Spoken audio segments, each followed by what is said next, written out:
Supreme court of Pakistan से एक मर्तबा फिर खबर है और वो ये कि जस्टिस मंसूर अली शाह ने अपने साथी जजेस को खत लिखा है एक मर्तबा फिर। और उस खत के अंदर ना सिर्फ उन्होंने मौजूदा इंतजाम के ऊपर आवाज उठाई है बल्कि ये भी कहा है कि अगर आप वक्ती फायदों के लिए इस किस्म के जो हुकूमती इंतजाम है उसके साथ चलने लगेंगे और अदलिया की जो साख है उसकी बहाली की कोशिश नहीं करेंगे तो अवामी एतमाद बहाल नहीं हो सकेगा। जस्टिस मंसूर अली शाह ने यह खत के ज़िमन में लिखा है। इसमें मजीद क्या कहा है हम इससे मुतालिक बात करेंगे और साथ ही ये भी बात करेंगे कि जस्टिस अमीनुद्दीन खान जो कि आईनी बेंच के सरबराह हैं और अब जस्टिस हाजी अमीनुद्दीन खान साहब हैं, उन्होंने बड़ी कोशिश की कि वो जल्द अज जल्द एक मुकदमे को ख़त्म करके हुकूमत की झोली में कुछ और नशिस्तें डाल सके जिससे हुकूमत के पास 2/3 अक्सरियत आए और उनके लिए एक और आईनी तरमीम करना आसान हो जाए। लेकिन जस्टिस अमीनुद्दीन खान का जो एक प्लान था जल्दबाजी का, जबकि वकला उनको कह रहे थे इस हफ्ते कि आप थोड़ा वक्त दे दें, वो जल्दबाजी का प्लान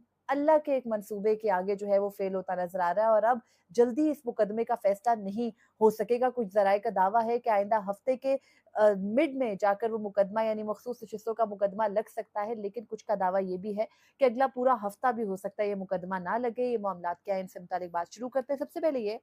कि जस्टिस मंसूर अली शाह ने खत लिखा है जुडिशल कमीशन ऑफ पाकिस्तान के नाम और ये खत उन्होंने लिखा है इस ज़िम्न में कि जुडिशल कमीशन का 19 जून का होने वाला जो इजलास है उसको मौखिर करने की इस्तदा की थी जस्टिस मंसूर अली शाह ने और ऐसा उन्होंने अपनी अदम दस्तयाबी की वजह से किया था। लेकिन secretary judicial commission of Pakistan ने जस्टिस मंसूर अली शाह को एक खत के जरिए बताया कि जुडिशल कमीशन का इजलास होगा और फिर उन सेक्रेटरी जुडिशल कमीशन के खत के जवाब में जस्टिस मंसूर अली शाह ने भी एक खत लिखा और उस खत के अंदर उन्होंने ये कहा कि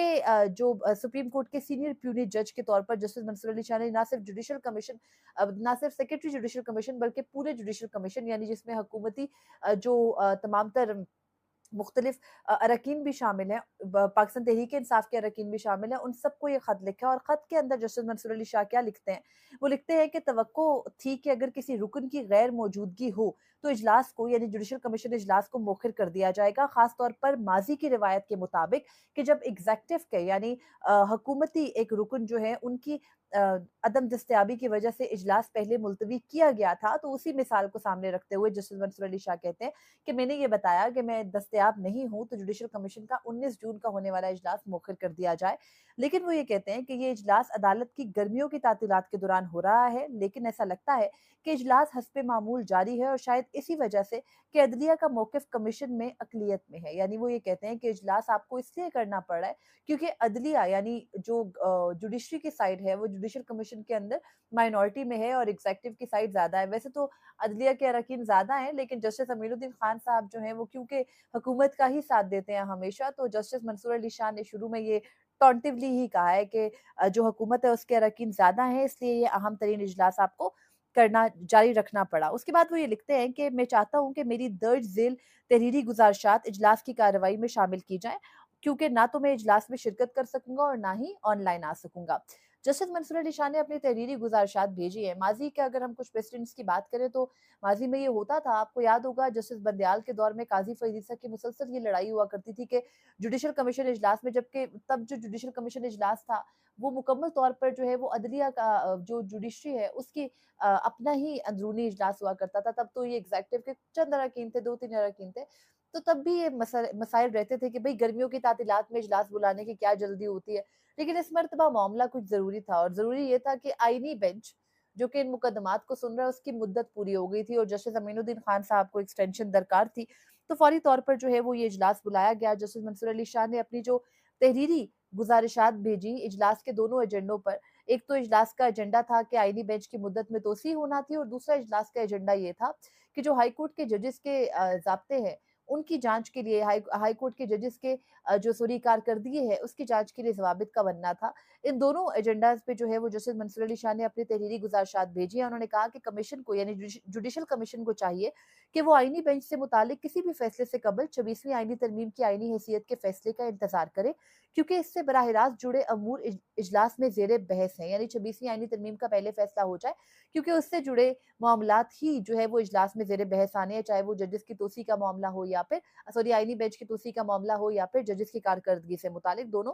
26वीं आईनी तरमीम के अमूर हैं। उसके बाद वो ये कहते हैं कि ऐसे बेंच की तोसी या दोबारा तकर्रुरी जिसकी आईनी हैसियत ही चैलेंज की गई हो, इदारा जाती बहरान को मजीद गहरा और अदालत की साख को मजरू करती है। उसके बाद वो अपना दूसरा नुक्ता ये लिखते हैं कि कमीशन को ये एहसास होना चाहिए कि 26वीं तरमीम जैसे बुनियादी आईनी मसले के फैसले में मुसलसल ताखीर अदालत की साख को नुकसान पहुंचा रही है और अवाम के एतमाद को कम कर रही है। ये अफसोसनाक और हैरानकुन है कि कमीशन 26वीं तरमीम की आईनी हैसियत पर गौर करने के बजाय अदालती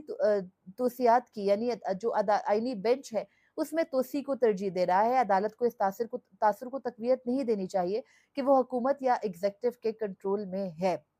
उसके बाद वो तीसरे अपना नुक्ते के अंदर कहते हैं कि ऊपर बयान करदा गुजारिशात जो दोनों मैंने आपके सामने पढ़ी, इनके साथ-साथ जब तक आईनी चैलेंज का यानी जो 26वीं आईनी तरमीम का चैलेंज है उसका फैसला नहीं हो जाता, सुप्रीम कोर्ट के तमाम मुअज़्ज़ज़ जज साहिबान को आर्ज़ी तौर पर आईनी बेंच में शामिल किया जाना चाहिए। किसी मखसूस जज को बगैर शफ़ाफ या मरवजा तरीक़ेकार के आईनी बेंच में शामिल ना करना जानिबदारी और आईनी बेंच में शामिल करना और कुछ को ना करना जानिबदारी और इदारे के अंदर हमांगी को ठेस पहुंच जाता है, मुतासिर करता है। उसके बाद वो अपना चौथा नुक्ता ये लिखते हैं कि सबसे अहम बात यह है कि आइंदा किसी भी आईनी बेंच की तश्कील या तोसी के लिए बाकायदा मयार मुकर्रर किया जाए। मारूजी मयार के मुताबिक नामजदगियां चेरी पिकिंग के इल्जामात का शिकार होती है, यानी जो आपने विदाउट एनी काइंड ऑफ कोई भी जो है वो प्रिंसिपल लेट डाउन किए बगैर या कोई भी जवाबित लेट डाउन किए बगैर जो आप जुडिशल कमीशन के अंदर बैठकर जजेस को अपनी मर्जी से जो है वो आईनी बेंच का हिस्सा बना देते हैं। जैसे मिसाल देखें जस्टिस अली बाकर नजफी की, सुप्रीम कोर्ट में वो पिछले दिन आते हैं और अगले ही दिन उनको आईनी बेंच का हिस्सा बना दिया जाता है। तो जस्टिस मंसूर अली शाह कहते हैं कि इससे चेरी पिकिंग की जो एक इस्तिलाह है उसको तकवीत मिलती है कि आप अपने मनमाने जजेस को, अपने ब्लू आइड जजेस को बेंच के अंदर शामिल कर रहे हैं। और फिर वो ये कहते हैं कि सीनियर जजेस को बगैर किसी वजह से बाहर रखना जो है वो इस तासुर को मजीद खराब करता है कि आईनी बेंच की कानूनी हैसियत है क्या, और आईनी बेंच की कानूनी हैसियत के ऊपर ऑलरेडी सवालात उठ भी गए हैं। फिर जो एजेंडा आइटम नंबर 2 था जुडिशल कमीशन इजलास का, उससे मुतालिक वो ये लिखते हैं कि आइन के आर्टिकल 175 ए की शिक 20 के तहत कवायद ज़वाबित की तश्कील से मुतालिक पॉलिसी फैसले पर मेरा मौक़िफ़ ये है कि जैसे मैंने ऊपर बयान किया कि किसी भी पॉलिसी फैसले को उस वक्त तक मौखिर किया जाना चाहिए जब तक 26वीं आईनी तरमीम की आईनी हैसियत पर अदालत फैसला ना दे दे, क्योंकि ये मामला पहले ही ज़ेर इल्तवा दरख्वास्तों की एक सीरीज में चैलेंज किया जा चुका है। उसके बाद वो अपने खत के ये तमाम तर नकात लिख देने के बाद आखिरी पैराग्राफ में लिखते हैं कि आखिर में मैं सिफारिश करता हूँ, जस्टिस मंसूर अली शाह कहते हैं कि इन तहफ़्फ़ुज़ात को संजीदगी से लिया जाए। अदलिया की ताकत इसकी साख, अंदरूनी हमांगी और आईनी असूलों से वाबस्तगी पर मुनहसर है, ना कि वक्ती मफादात या एग्जेक्टिव की तरजीहात पर। अगर कमीशन को यानी जुडिशल कमीशन को इदारा जाती एतबार कायम रखना है तो उसे दयानतदारी, शफाफियत और इज्तमाही दानिश यानी कलेक्टिव विजडम के साथ आगे बढ़ना होगा। जस्टिस मंसूर अली शाह तवातुर के साथ खतूत लिख रहे हैं और ये खतूत जो है वो ज़ाहिरी बात है कि कार्रवाई का हिस्सा तो बनाए जाते हैं, लेकिन मसला ये है कि मौजूदा इंतज़ाम की कान पर जू भी नहीं रेंगती। उनको कोई फ़र्क नहीं पड़ता अदालत की साख क्या है। जुडिशल कमीशन के अंदर होने वाली तकर्रियों पे अगर जस्टिस मंसूर अली शाह ये समझता है कि कोई बची-कुची कोई साख है, तो कोई बची-कुची साख नहीं है। इजलास बुलाने से पहले सबको पता होता है इजलास के अंदर क्या होगा। फैसला 2-4 दिन पहले आ जाता है, इजलास बुलाकर सिर्फ हुज्जत तमाम की जाती है। तो ये सारी बातें जो हैं वो सेकेंडरी हैं और इनके ऊपर बात करना मुझे लगता है कि जस्टिस मंसूर अली शाह को बतौर इदारे के अंदर आवाज़ ज़रूर उठानी चाहिए। वो अपने साथी जजेस को भी जगाते रहते हैं और उनको याद दिलाते रहते हैं कि आपको अपने वक्ती फ़ायदों को नहीं देखना चाहिए बल्कि आइन और कानून को देखना चाहिए। लेकिन हार्डली मुझे लगता है कि आईनी बेंच के कम से कम 15 जजेस में से किसी को अपना हल्फ ख़ास तौर पर याद होगा। उनको इस बात से फ़र्क नहीं पड़ रहा। वो ये समझता है कि क्योंकि अभी इस वक्त आईनी तरमीम यही चल रही है और हमारा हल्फ आइन के मुताबिक यही है कि हम 26वीं आईनी तरमीम को भी प्रोटेक्ट करेंगे, तो वो करते रहेंगे। बहरहाल एक और अहम तरीन मामला है, जब हम 26वीं आईनी तरमीम की बात करते हैं और जस्टिस मंसूर अली शाह खत में लिखते हैं कि अभी उसकी कानूनी हैसियत को तय होना है, वो अभी अदालत में चैलेंज हुई पड़ी है, तो इसके साथ ही मौजूदा इंतज़ाम अगली तरमीम जो कि आईनी तरमीम है जिसके लिए उन्हें 2/3 अक्सरियत की दरकार है, वो करने के लिए पूरी का पूरी तैयारी कर चुकी है। ये बात हमें मुख्तलिफ सर्कल्स में डिस्कस होती भी मिल रही है। 26वीं आईनी तरमीम का भी यही हुआ था, अचानक से एक मुसवदा आ गया था, इसका मुसवदा भी तैयार है। जो अदलिया के अंदर बची कुची आवाज़ें रह गई हैं, जैसे ये खत आ गया ना, इनके भी रास्ते रोकने के लिए एक 27वीं आईनी तरमीम की जा रही है। और उस 27वीं आईनी तरमीम के लिए मखसूस नशिस्तें जो कि पाकिस्तान तहरीक-ए-इंसाफ को सुप्रीम कोर्ट का फुल कोर्ट है, उसमें से 8 जजेस की अक्सरियत दे चुकी थी, उस फैसले को रिवर्स करना है। जस्टिस अमीनुद्दीन खान साहब हज पर जाने से कबल बड़ी जल्दी में थे। वो चाहते थे कि वो हज पे जाने से पहले ये तोहफ़ा मौजूदा इंतज़ाम को दे जाएँ, लेकिन फिर वो ऐसा नहीं कर सके। हज से वापस आए, हमने देखा मुसलसल जो है वो वकला के जो दलाइल हैं अभी इसमें चल रहे हैं, बराह रास्त नशरियात भी इसकी होती है, सलमान अकरम राजा हों या फैसल सिद्दीकी हों। इन वुकला ने एक अपनी जो है वो जो भी उनकी आईनी एक्सपर्टीज़ है, उनको पूरा करते हुए इस बेंच को बताया कि आप किस-किस तरह से आइन की खिलाफ-वर्ज़ी कर सकेंगे अगर आप इस फैसले को ओवरटर्न करेंगे। लेकिन मसला ये है, मैंने गुज़िश्ता रोज़ भी एफसीआर के प्लेटफ़ॉर्म पे कहा कि ये जो वुकला हैं, ये उन 11 पत्रों से सर टकरा रहे हैं, कोई फ़ायदा नहीं है, ना उन्होंने सुनना है। लेकिन जस्टिस अमीनुद्दीन खान साहब को बड़ी जल्दी थी इस मुकदमे को निपटाने की और आपको याद होगा जुम्मे की समाअत में जब आखिर में हामिद खान बल्कि जुमेरात की समाअत में जब हामिद खान साहब भी आ गए थे और तल्ख़ कलामी हो गई थी आईनी बेंच के सरबराह की उनके साथ और उन्होंने हामिद खान साहब को कहा था कि आप तकरीर ना करें और खड़ी-खड़ी सुना दी थी। तो उस वक़्त जब वो उनको बातें भी सुना रहे थे, तो मसला और मुद्दा क्या था कि मुकदमे को पीर तक मुलतवी कर दें।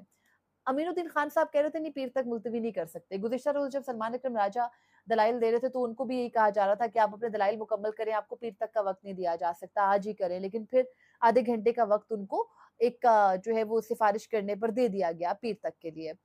फिर क्या हुआ कि एक अफ़सोसनाक खबर आई गुज़िश्ता रात को, रात गए ही मालूम पड़ा कि जस्टिस जमाल मंदोखेल जो कि इस बेंच में जस्टिस अमीनुद्दीन खान साहब, जस्टिस हाजी अमीनुद्दीन खान साहब के बाद दूसरे नंबर पे सीनियर जज हैं,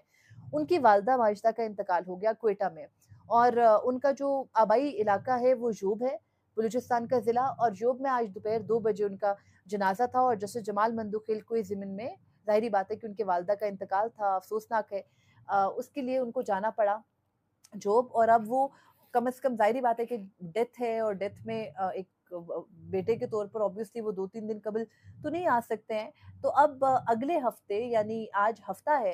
तो पीर को तो उनका आना मुमकिन नहीं है, मंगल को भी उनका आना मुमकिन नहीं है। तो कुछ सोर्सेज़ ये दावा कर रही हैं कि ये मुकदमा बुध तक होगा और कुछ सोर्सेज़ ये दावा कर रही हैं कि ये मुकदमा अगले पूरे हफ्ते नहीं लग सकेगा। और अब जो ये मामला जिसमें बड़ी जल्दी थी मौजूदा हुकूमत को भी और जस्टिस अमीनुद्दीन खान साहब को भी, वो कुछ कुदरती वजूहात की वजह से लटक गया है। और